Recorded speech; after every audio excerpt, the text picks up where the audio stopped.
All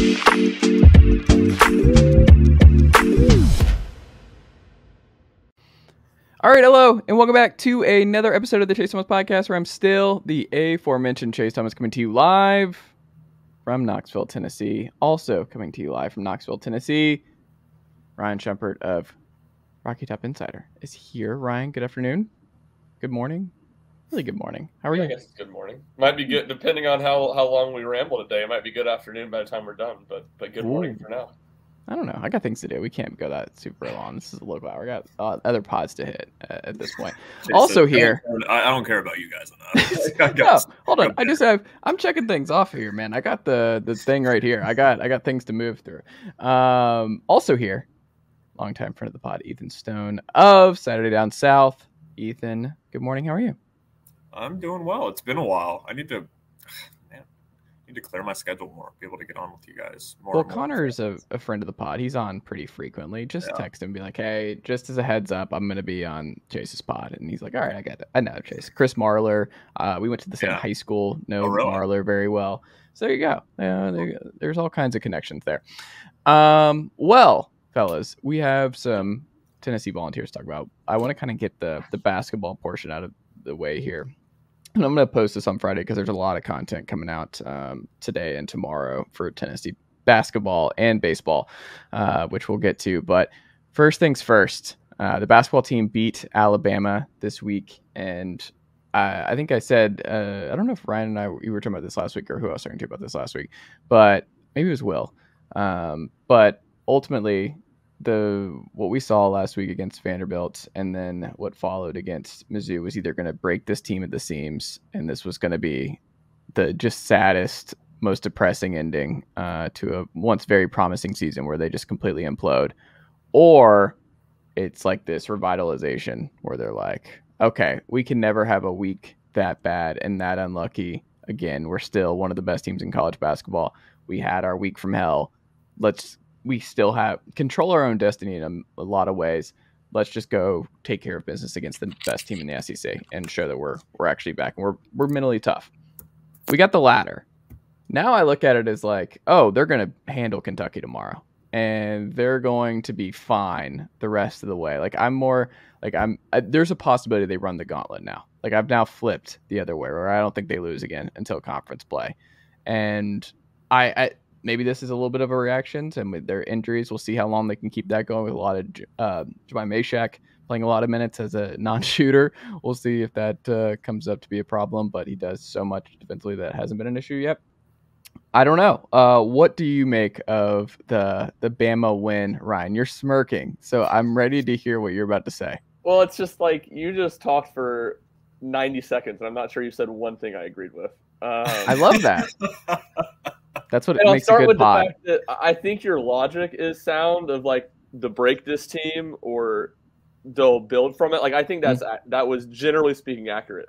But where I disagree with it from was I was pretty confident this team wasn't going to be broken coming out of last week, especially because how they lost the Missouri game. I mean, they played really well in the second half. Certainly, Vescovi and Tobe Awaka can make some costly mistakes, but they lost on a half-court shot. It wasn't like Vanderbilt where they just have a terrible defensive breakdown. So to me, the bigger concern was the fact that you come into this week.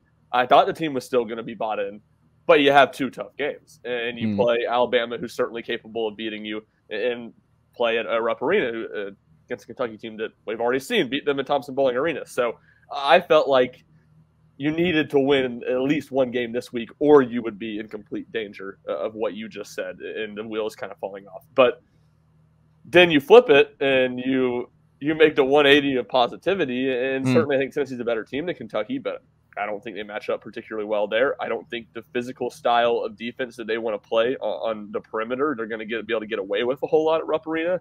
And I think Texas A&M on the road is a very difficult game. I think Auburn on the road is a game that I wouldn't pick Tennessee right now to win by any means. I do think obviously the two home games they have left of Arkansas and South Carolina would be stunning if they didn't take care of business. So, yeah, just generally speaking, I didn't agree with much of what you said. I think there's a lot of hard games left on the schedule. I think I did not expect the team to be broken or giving up after those first two. And I guess to keep myself from rambling too long, I'll throw it to Ethan to break down a lot about the Alabama game. Well, Ryan's wrong. So, Ethan, what your take? I'll bring up a different point. I disagree from what you said earlier. Oh, perfect. I'll Great to say have you both back. So I mean, walking into the I went to the Alabama game this on I guess Saturday, whenever it was, or Wednesday. I'm broken inside. I don't know if you guys can tell. I'm broken inside. Right now. My mind is nothing. But you walk into that game, you say you're down Julian Phillips, you're down Josiah. I get Tennessee beat Kansas earlier this year without Josiah, but you still got to think, okay, you got the #1 team in the country, elite athleticism, and you're missing one of your most athletic players in Julian Phillips.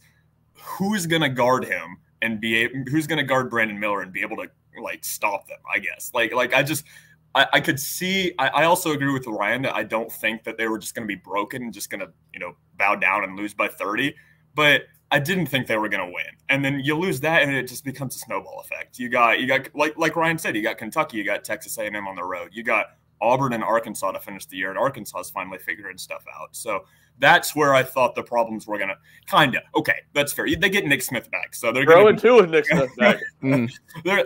I think Nick Smith gets shut back down, by the way. I think he comes back and plays a little bit, and he's like, I'm going top 5 in the draft. What are we paying for? I'm good. I haven't lost faith in Eric Musselman yet.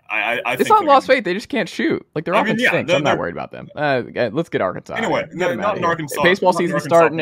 It's Arkansas hate week. Get them out of here. Get them out of here. Anyway, I'll get to the point that I disagree with you about. Tennessee is all over the place. So, I mean, you said you think it'll be positive momentum going forward. That's what it should be.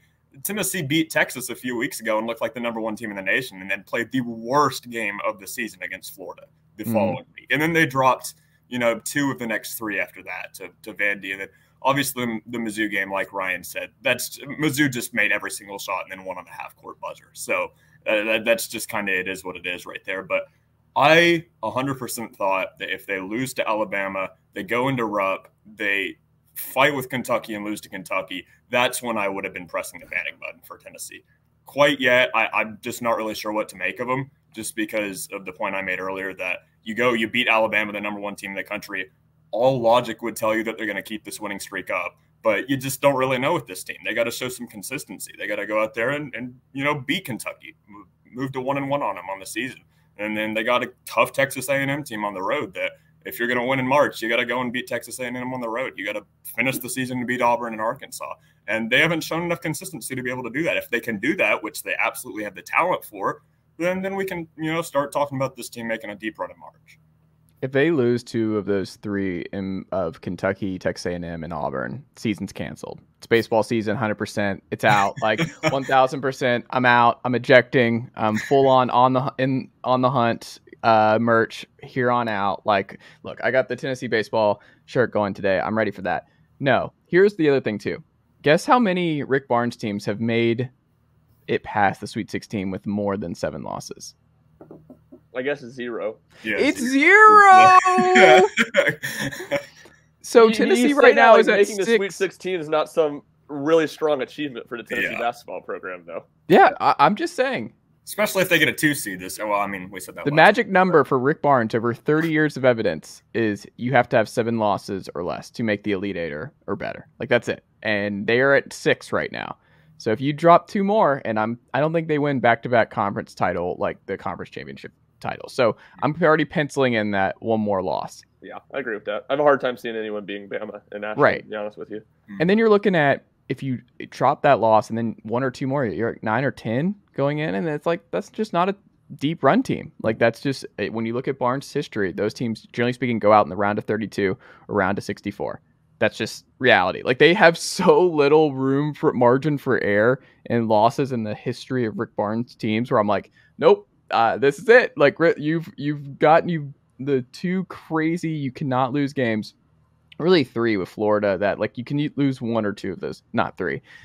There's no margin for error. I think they have to win the rest of these games and be a 2 seed. I think that's what we're looking at for a deep tournament run. I'll play devil's advocate with no truly elite team and everyone kind of on a down season. Do you think that plays into anything for a potential deep run, or will that actually hurt with all the better schools coming in the mid range? God, what do you think? Does that matter, or is it I really don't know because sure, there's no elite team. I'm not really for it one way or another. Sure, there's no elite team. There's a pretty decent amount of very good teams, though. At least I'd argue. So there's more of a chance that you run into one of those in the mid rounds of the tournament. So if you don't get the 2, the 3 seed, I mean, you could just be in for a gauntlet of Big 10/Big 12 teams in the middle of the pack. Yeah, I mean, I think that's a good point, and I think, Chase, your logic is sound on all of that. But your stat you had to pull, it's just like they can't make it past the Sweet 16. Well, doggone, Tennessee's been playing basketball for 130 years, and they've done it one time. So it just feels like to me you're just looking for reasons to get out on the team. No, I'm not. No, hold on. I'm not looking for reasons. I'm saying what I think is going to happen. Those are two different things. Where I'm like, here's the evidence. Like, you have to get to this point, and that's where I'm at. Where I'm like, you're either because they're so close. But you're get to this point is get to somewhere Tennessee's been one time. You're like, I can't celebrate a Sweet 16. I'm better than that. I'm too good for that. Yeah. That's absurdity. No. Do you want me to celebrate the 14 straight division titles for the Braves? Like, those are great. Like, the Braves have won 5 straight now with Alex Anthopoulos. He's never lost a division, but it's one title. You know what I have? A world champ banner, Ryan. It's not a division banner behind me. We're not raising Sweet 16 banners in this household. Can't do it. I just can't deal with us comparing Major League Baseball to college basketball here. The comparisons are It's apples to apples, Ryan, and you know this. It's not even apples to oranges. It's grapes to cantaloupes. It's unbelievable. I think you're off base here. I think you know what this is, Ryan. He's drawn to the lovable story here. He's like, hey, progress, baby steps. When we start becoming a consistent Sweet 16 team, maybe by 2032 is when we really can start looking at the Elite 8 Final Four runs as a more consistent possibility. I'm looking at the fact that I know one of the very most enjoyable things in my entire life. Mm-hmm. Granted, I'm a fan of a lot of really bad teams. Mm-hmm. One of the most fun things in my entire life is the week between the first weekend and second weekend of the NCAA tournament when your team's still playing. It's so much fun. It's so much fun. It's a great feeling. I thought you were going to say Friday mornings in the podcast, but I guess that also works. Friday mornings on the pod. Friday mornings on the podcast outside of in basketball season when Chase is just negative Nancy is just it drives my blood pressure way up. It's not good for me. The good negative Nancy. Baseball is around the corner. Baseball's here. Do you know what I'm ready for? A team that's already been to the College World Series in the last 2 years, got to the Supers, looks like they have a real shot at winning the national title this year. They're there. Like the actual juggernauts are here now. And I wonder if attendance shifts down the stretch here because baseball will overlap a little bit, right, in the weekend? No? Yeah, no, it will, but yeah. I don't think it's gonna have any. I guess the one game maybe it will because the one game is South Carolina. Yeah, that's gonna be a tough sell. What about a terrible basketball team? But if they played that Arkansas game on Saturday, I don't think you would see any attendance. Yeah, so. True. I don't know. There might be a little bit of a dip. And one more comment hating on Chase. If Rick Barnes had the best team all season in regular season and lost in the Sweet 16, the killing would be unbelievable. It would be unbelievable. Yeah. He'd be ready to throw rocks at him and tomatoes at him on the stage. And that's not me saying that should happen to Tony Vitello. It shouldn't. Mm-hmm. College baseball that's the nature of the sport. A lot of the best teams in the last decade haven't made the College World Series. Mm-hmm. But it feels like there's a little bit of a double standard of how Chase compares the two coaches of the basketball and baseball sports on the Hill. Well, Ryan's wrong again. I'm calling out Chase on his own pod today. I'm coming after him. He's gotten too comfortable, Ethan, because you're not here as often. He's gotten way too comfortable. He's just like, this is really my show, and this is really my game at this point, and I'm running. Chase made himself vulnerable by trying to bring up UConn as like an argument for Tennessee's schedule being harder. Hold on, Ethan. Year. That's not what it was. No. Chase, I got to go first. Me and Ryan had lunch over this, and I heard this take. And if he's portraying it like you actually said it, that's an unbelievable take. Yeah, that's not what happened. Ryan is. I want to hear your side. Every story. I might never be back on this podcast again after today, and I'm just riding a high. Every story has two sides. I want to hear yours, Chase, because if Ryan's is correct, this is here was my take, and it involved UConn. It was not all about UConn. No, it wasn't. You're right. It wasn't all about UConn. It was about that Tennessee's non-conference schedule is tougher than other people. Like, they have one gimme game. My thing about, because we were talking about in terms of how many wins Tennessee would have this year versus last year, and why I was like, I just don't see a way of it not being a regression in some form, like 8-4, 9-3, 9-3 being the best case scenario. Which I agree with that on the record. And I did not say they were going to lose to UConn. What I said was UVA, who I think will be a little bit better in year 2 under Elliott, neutral site, they should win that. But it's not like they still have to come to play. They still have to, like, we'll see what Joe looks like in that game. Like, we saw what Pitt was last year, and that was not great on the road. And that was a much better Tennessee team. And that was just, it took a Cedric Tillman Moss moment in the end zone to survive that one, which easily could have been a loss to a second string quarterback. So I'm not like, just, it's not a gimme. I'll say that. You have UTSA, who I think is really good and is going to put a lot of points on this defense. And I think that's going to be close in the fourth quarter. Like, I really think that's a sneaky one where Tennessee fans are going to be like, what is happening? Why are we still in it? It's the game where Joe Milton gets benched, right? Yes, that's what I predicted. That's the game where Joe Milton gets benched, because I think Frank Harris outplays Joe Milton in that game. And it's like, okay, we gotta transition here. We're going into SEC play the following week with South Carolina, A&M, and all that. And then you have Alabama, Kentucky, and then UConn, all back to back. So you have A&M, Alabama, Kentucky, and then UConn just sitting there at home, who went to a bowl game this year. Well-coached team, Jim Mora. What I'm saying is, it would be nice to have Austin Peay there. It would be nice to have it's not a gimme. They still have to show up and play well.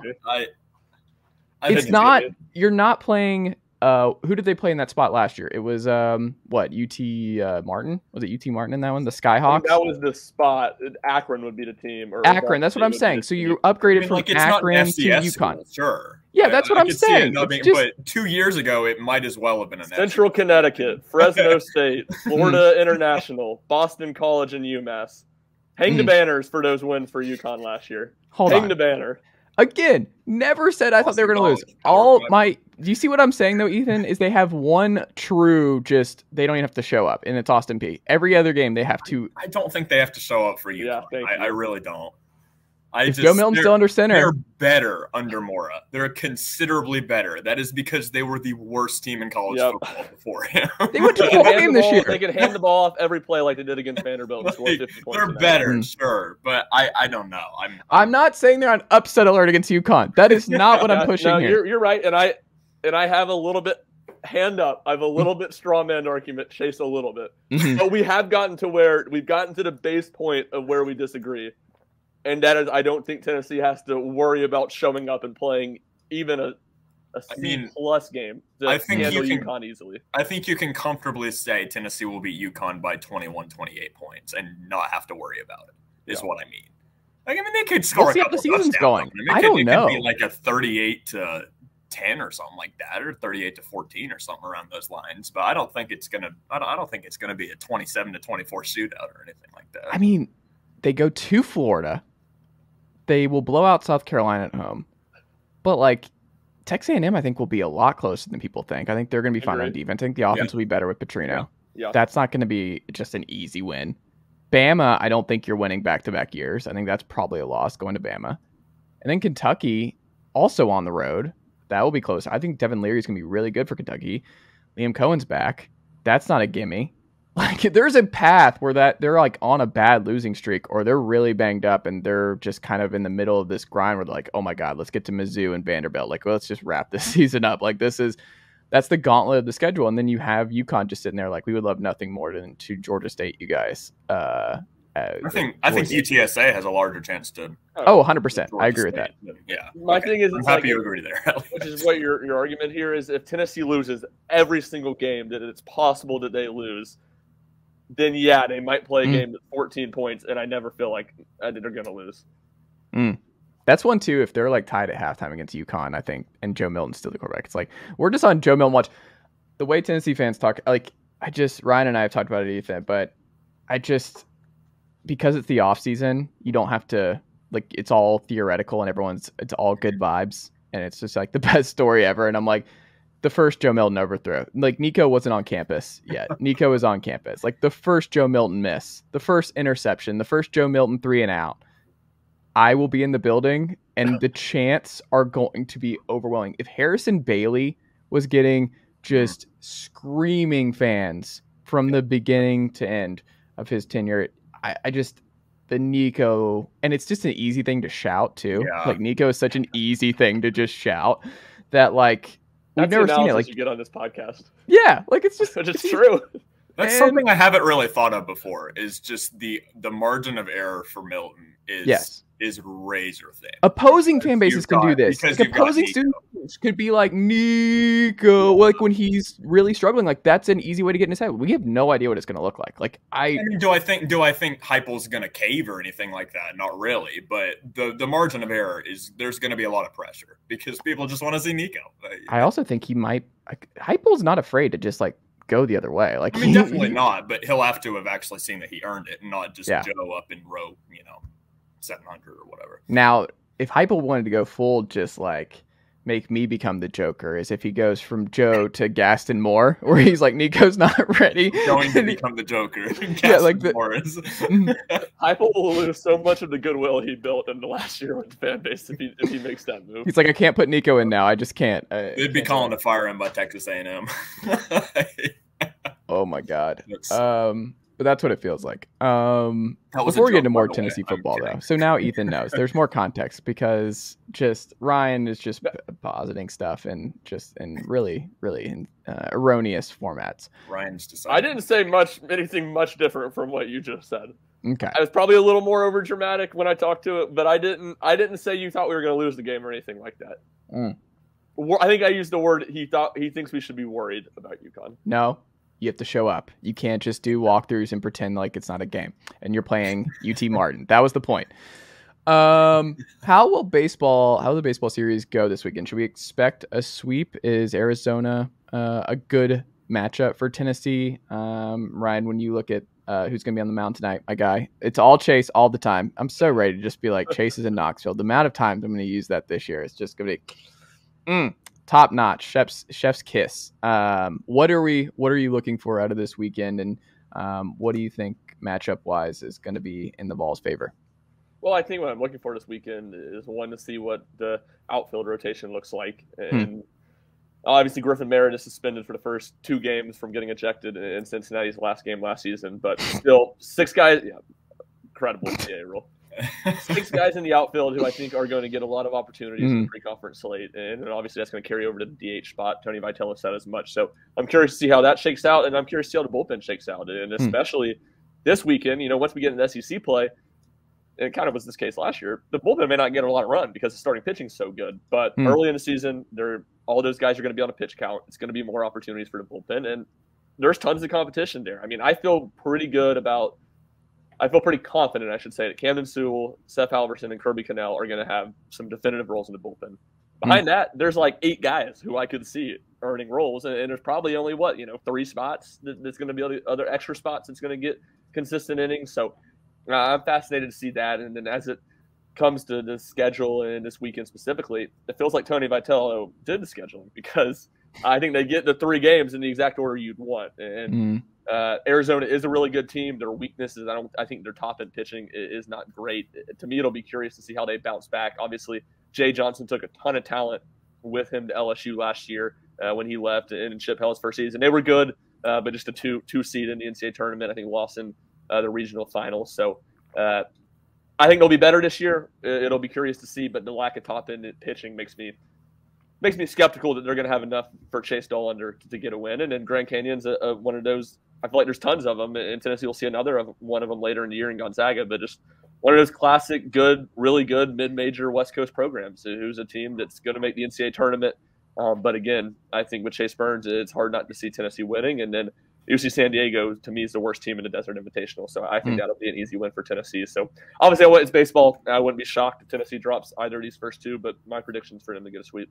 Are you going? Are you going to Kentucky? I'm going to Kentucky, but Jack Foster will be out in Arizona and have everything covered for Rocky Top Insider, and I'll have a little bit of side content tonight, and then again after the series is over on Sunday. So we'll have a lot of good stuff. There you go, Ethan. What about you? What are you most excited about seeing this opening weekend for the Vols baseball team?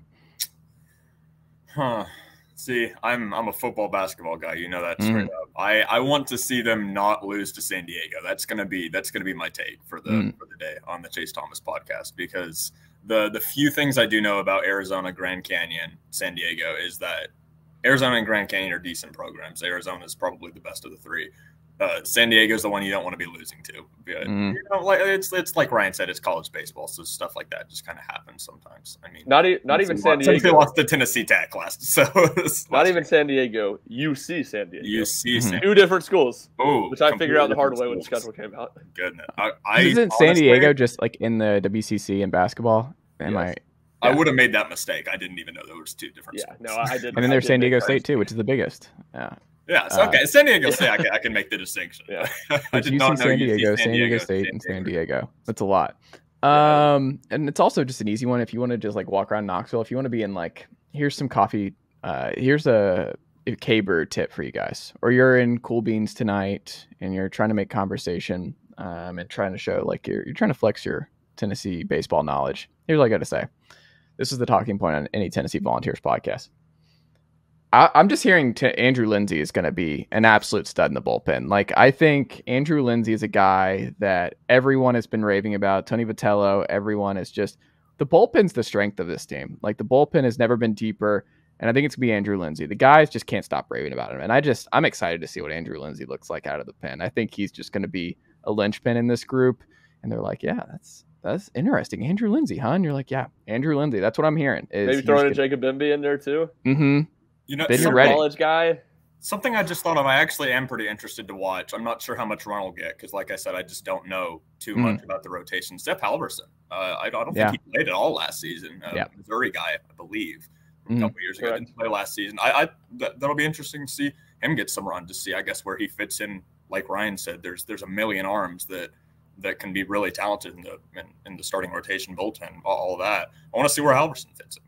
Yeah. To me, that's what the interesting part of it is that you have Halverson, you have Andrew Lindsay, and you have Zach Joyce. And all three have a lot of similarities in that they are tall, hard-throwing right-handed arms, and they haven't pitched in a year or 2 years. So we know the talent's there with those guys, but what's the consistency going to be like and how quickly can they kind of reach their peak? I think it's going to be the important questions in such a deep bullpen. Do we get twin magic where Ben has an off weekend where he's able to step in? Because they look identical. Like they look the same. Can you not throw Ben in there if we need to? Like, can we really not do some twin magic? If there's ever a case, I think you should. Like, they really look exactly alike. Yeah, they look 100. I honestly don't know how. Ben's a little bit bigger. Yeah. But do you even think Jared Dickey knows? Seems like he's around both a lot. Front of the pot. I wonder if he could. Yeah, I wonder if you could trick him. That should be a video. Tennessee Volunteer Baseball Team. See if you could actually trick Jared Dickey as to whether or not he's talking to Zach or Ben Joyce. That would be fun. Your favorite? Who gets the most starts at catcher, Ryan, this year? Who do you think it is? I think it's going to be Cal Stark, and Charlie Taylor is going to get the 2 starts this weekend. Those 2 guys, at least the plan is for them to alternate weekend starts. I think in the end it'll be Cal Stark by SEC play. I think he'll be the guy that's getting the Friday and Sunday starts, and Charlie Taylor's getting the Saturday starts, and then probably most weeks a lot of run into midweek action as well. But I'm going to go with Cal Stark. I do think Charlie Taylor's bat is improved. That's kind of the floor is kind of the ground there, and to put a spin on the famous Michael Jordan quote. But I do think he's better there. But at the end of the day, I just feel like Cal Stark's going to be good enough defensively that the upgrade that his bat gives Tennessee is going to lead to him getting more weekend starts. It's a great baseball name, Cal Stark. Like, that's just baseball name. That's a great baseball name. He's got. Where's he from? I'm not positive. Let me look it up. Feels Texas to me. Feels Texas. Wait, is he a Farragut guy? He's a JUCO transfer, isn't he? He is a JUCO transfer. He's Weatherford College and Texas Farragut High School. Oh, there's 2 Farraguts? Yeah. There's a lot of junior college transfers on this team that are Knoxville guys originally. Interesting. Your best guess, Ryan, on who the favorite new player for Tennessee fans will be this year is going to be who? Who would you guess is the fan favorite? Because Drew Gilbert's gone, Jordan Beck's gone, Trey Lipscomb's gone, even Luke Lipsius. I think Evan Russell was sneakily maybe the number 1 just because of his impact and people just really trusted and really came around that guy. I mean, also Ortega became a big favorite this past year. Trey Lipscomb was the one for me. I feel like he kind of came out of not nowhere, but no, he did come out of nowhere. He sat for 3 years and waited his time. Yeah. Who do you think it is, Ryan? Well, I think if you're looking at players that have been on the roster before, I think it's going to be Christian Moore. He plays with a lot of that swagger and fire that a lot of those guys had last year, but certainly not to the degree Drew Gilbert did. But Drew Gilbert was the emotional leader of the team last year. I think Christian Moore is going to be the emotional leader of the team this year. Do you think he starts every day? I do think he starts every day. Okay. I think he's going to be – I really think that whole infield is going to be just about the everyday starters. Blake Burke first, Christian Moore second, Maliaun at shortstop, and then Zane Denton at third. I'd be really surprised if we see much deviation from that. But I think Christian Moore's the emotional leader. If you want to talk about a newcomer who I think players or fans are really going to like, I think it's Griffin Merritt. He kind of the first 2 weeks of fall practice was kind of got off to a slow start, but that final month he was great. I've heard phenomenal things about his preseason practice, and he can really mash the ball. And I think he's going to be one of the main power bats in the middle of this lineup. And I think if you look at the newcomers, I think he's going to be the most popular guy. He looks 43. I watched the interview with him. I'm like, this man is not a college kid anymore. I don't know what we're doing here, but like this man is, he's got 3 kids and works a 9 to 5 and plays Tennessee baseball on the side. Like that dude's, he's been through it. I will say, like for me, I think it's Blake Burke because this place is just like LNS is just such a home run factory. Especially for left-handed hitters. Yes. Like this season, I told my uncles, I was like, the amount of dingers this man is going to hit over the next 2 years in Knoxville is just going to be preposterous. Like he's just going to be like someone when you're at the stadium, everyone's going to pause. Like there are certain guys they would pause for last year, and it was back in Gilbert, like in Lipscomb, where they would stay. They were like, oh, those 3 guys are up. We're going to make sure we see what happens here. Because it's probably going to be a hit. More often than not, they're all like batting close to 400 for most of the year. It's like every other opportunity they're up, they're going to do something.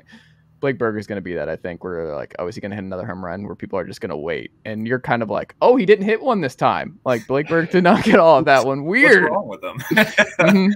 Yeah, I mean, Burke's going to break the career home run record at Tennessee. I think so too. By not even, I mean, it's a foregone conclusion he's going to break it. He's going to break it by the time SEC play starts in his junior season. He is. He hit 14 last year. Is what I think 43 is the number. I'd be stunned if he doesn't hit 20 this year. To me, it'll be north of 20. I wouldn't be surprised if it's 25. Like it's just a collision course. I mean, you got to feel for. I can't even. I think it was Luke who ended up coming out on top. I mean, him and Evan were competing for it, and they were one separated the two. I think it was Luke. You kind of got to feel for him. I hope he enjoys this season as the home run champion at Tennessee because it's a collision course of Blake Burke coming at it. Yeah, I think he's okay. Like Luke is a weird all-time one. He's great, but yeah, just you don't think of home runs with Luke. Like it's just not. He was a glue guy. Luke was a glue guy. Football though, which scholarship position, Ethan, are you most comfortable with, and then which one are you most nervous about going into spring ball? I'd say. I don't even know if nervous is the right word. Wide receiver is something I'm not really nervous about. I'm anxious to see if it is the same production as last year, which I lean towards no. But I'm not really 100% sure. Wide receiver is probably the one I'm a little iffy about. Something I think linebacker is going to legitimately be pretty decent this year because you have obviously Aaron Beasley coming back, and you have a lot of newcomers coming in that I think could provide some legitimate help. I think between Jeremiah Thielander, Arian Carter, and Jalen Smith, I think you got to find one dog in there. I mean, there are three big time prospects, and I feel like the news coming out of the early developments is that some of them are going to be really good. I'm not insanely confident about my answer. I'm going to be honest, but I'd go linebacker and wide receiver for that. I like it. What about you, Ryan? Strength, I'm confident I'm going to go running back. I mean, I guess depth is something you worry about, but I feel really good about those top 3 backs. I'm really, really excited about Jalen Wright and just really hopeful that he can not fumble the ball in practice to make him running back number 1 and gain that confidence. So, I mean, those top 3 guys, it's hard not to feel 1, really good about him, and 2, just be really, really confident in him after what they did this year. Until I see the defensive back room be better, like that's the question mark. I mean, they added some bodies. I like some of the transfers they added. I like it cornerback, some of the freshmen they brought in, but I'm just going to see it to believe it. And I will say to Ethan's point, this obviously wasn't the question, but the linebacker room is probably the room I'm most excited to see. Yeah. Because You mentioned the young guys, Arian Carter and Jalen Smith especially. I'm really high on. You bring in a solid guy, a veteran guy in Keenan. We had this conversation. Peely, yeah. And then Herring, Elijah Herring is another guy that I'm really excited about. I thought looked good in his limited but not just garbage time opportunities. I mean, he got opportunities in real games when it mattered last year, and I thought that said a lot about their confidence in him. I thought he played pretty well in those opportunities, and I'm excited to see what he can do with a full offseason in the college weight room. Yeah, I'm ready with you. I think linebacker on defense is going to be the area of strength next year. I think that's like their most consistent. I think that's going to be the safest. And like you have a lot of options. You have the young stars, you have the stopgap guys and Keenan and Beasley. Then you have like the unknown guys who've been there, Caleb Perry and Elijah Herring, who still have been in the system for a little bit longer. So you can still turn to them if injuries pop up. And you don't have to thrust in the true freshmen. So I think they're just super deep at linebacker for the first time in the Heupel era. But it's not necessarily an area that you have the returning talent and you're like, this is 100% going to be it. But just with all the guys that you mentioned, you got to be able to find 2 or 3 of them. And it's also if Beasley if who we saw from Aaron Beasley down the stretch is who he is now, that's a huge win. That's a huge jump in how we look at this room. I just think secondary and defensive line is just not there yet. Like they have guys now, they have more dudes, but it's still like the starting secondary is probably still going to be like Christian Charles or like Danico Slaughter and Warren Burrell, Tamarian McDonald, Wesley Walker, and Jalen McCullough. And you're like, well, that still stinks. Still a bottom 3, bottom 2 secondary in the SEC. And then you look at the edge, I'm like, Byron Young might go 2nd, 3rd round. And you look at Barron last year, he was extremely hit or miss. Like I guess it's positive that he's back, Tyler Barron's back, but like he's okay. But you're still relying a lot on Joshua Joseph making the leap, Tyree West making the leap. Who else? Who's the other guy? James Pierce making the leap. I'm not convinced Tennessee's going to have a good pass rush next year. And I could actually see a scenario where they're actually worse rushing the passer. And Jeremy Banks was so good on the edge rushing the passer that you saw what not having him around. I don't think Tennessee's going to be as good there. I think I sense that they take a step back in the pass rush.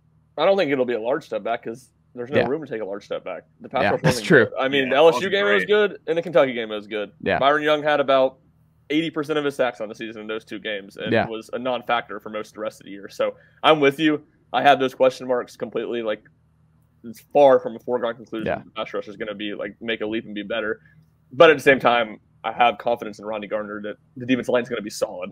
Yeah, like they've done it with. It won't be bad. It's just going to be okay. Like Ronnie Gardner is going to keep this group because like Chindavian Bradley's and the Joseph of the world, they're just not ready. So I think next year, 2024, I could see a big leap where it's like, okay, that's at a point where I'm like, all right, they could probably be a serious threat. And opposing offensive lines are nervous about the Tennessee pass rush, but I just don't think that's going to happen in 2023. I will say the only thing I'm concerned about on offense is the offensive line. Denell Wright being gone at right tackle, and there's a scenario where like we don't know what John Campbell looks like at right tackle. He might be bad. Like all we know right now, he was friends with Joe Milton, and that's about it. And then you look because Darnell Wright was just so good that I don't see a scenario where Campbell's better than what we saw from Darnell Wright last year. And then you look at the left tackle spot, and you're like, I mean, are we still going to run it back with Mincy and Crawford just alternating games depending on who's playing better or injuries? And then, I mean, the guards I'm not worried about. Like whoever wins that, they'll be fine. Ollie Lane, I don't care who wins the Carbon spot. They're going to be all right. Cooper Mays is rock solid. I think what happens if they do take a step back on the offensive line, and the offensive line, especially the tackle spots, are not good, and you have a quarterback who does not run and make plays with his feet nearly as much as Hendon Hooker did a year ago. When things broke down, Hendon Hooker was just so good with his legs as well through the air. Joe Milton, we saw even in the Orange Bowl, he takes sacks, and he's not going to navigate, and he's not as fast, and he's just not as comfortable running and maneuvering out of the pocket as Hendon is. And I think Tennessee could be exposed a lot more this fall with somebody like Joe Milton and a bad offensive line than would have been the case with Hendon. Is that fair? No, that's completely fair. And not even like I don't even think Hendon was great out of the pocket, but what Hendon was great about was knowing when to take off and run, and what he was excellent, and Joe Milton has not proved to be good at it. Hendon was great at taking the -2 yard sack. of getting back as close as he could back to the line of scrimmage. We'll live to fight another day. It's not going to kill us. Joe Milton, I felt like, took like 3 7+ yard sacks in the Orange Bowl where he just had no feel for what he needed to do when the play broke down. So I completely agree.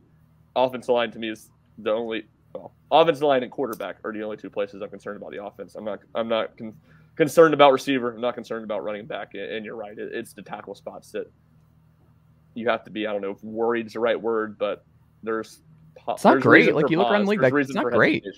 Yeah, that's a bad situation. They haven't recruited offensive tackle well. No. I mean, Glenn Ellerby's done a great job of coaching the offensive line. He has not done a very good job of recruiting. I think it's fair to be like Campbell and Mincy and Crawford as your tackle best options going into 2023 is scary. Like, that's scary. You can say whatever you want to say about the previous administration, but they still recruited. Like, there was a point where Jimmy Pruitt, we remember that, all 5-star offensive linemen in that Georgia. Yeah, they had all 5 stars. That's just not going to be the case in the Heupel era. So we'll see what that matters, because I think Ellerby's, like you said, deserves credit for being a great development guy. But when you don't have a lot of dudes anymore and the Darnell Wrights are gone, and like, yeah, Sham, he should be good, but like, I don't think they're going to rush Sham into there at right tackle right away. So it's like, it's just going to be lower 3-star walk-on guys at the tackle spots. And you're like, all right, good luck. Let's hope things are fine. And Mincy and Crawford weren't bad last year. It wasn't like there's reason to panic of thinking, oh my gosh, he has to start again. Like, that's how I feel about Jalen Nicole at safety. Oh my gosh, are they really going to trot that dude out there again for another year? But you feel okay if Crawford's at right tackle and Mincy's at left tackle start of the year. That doesn't make you panic.